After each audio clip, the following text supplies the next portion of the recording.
வந்தேன்னு கேட்கிற வேலையில அவன் சொன்ன ஸ்டேட்மெண்ட், அவன் சொன்ன வார்த்தை விதமா இருக்கு. 5000 கிலோமீட்டர் தாண்டி என்னுடைய மக்கள் வந்து நான் நடுவழியில என்னுடைய ஓட்டத்தை விட்டுட்டு வர என்ன அனுப்பல, என்னுடைய ஓட்டத்தை முடிக்க என்னுடைய மக்கள் என்ன அனுப்பியிருக்காங்க. அல்லேலூயா. தேவனும் அதே போல உங்களுடைய வாழ்க்கை என்ற ஓட்டத்துல, கிறிஸ்துவ வாழ்க்கை என்ற ஓட்டத்துல நீங்க அடிபட்டாலும் நீங்க கஷ்டப்பட்டாலும் அதை முடிப்பதற்காய் தேவன் உங்களை அழைத்திருக்கிறார். இதை நான் இவ்வளவுதான், இதுக்கு மேல எனக்கு தேவையில்லை, இது இவ்வளவுதான் நடுவுல விட்டுட்டு போவதற்கு என்றைக்குமே தேவன் உங்களை என்ன பண்ணல, அழைக்கல. அல்லேலூயா.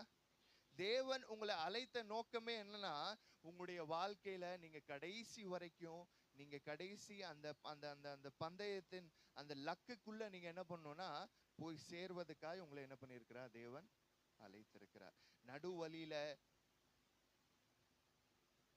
ரெண்டாவது, இந்த ஓட்டப்பந்தயம், இந்த மேரத்தானுடைய இந்த இந்த இந்த கேமை ஃபாலோ பண்றவங்களுக்கு தெரியும் இந்த மேரத்தான் ஓட்டம் எப்படி இருக்கும்னா, இந்த மற்ற ரேஸ் மாதிரி இருக்காது. மற்ற ரேஸ்ல எல்லாம் ஆரம்பிக்கும் போதே ஒரு ஸ்பீட்ல போகணும், அப்பதான்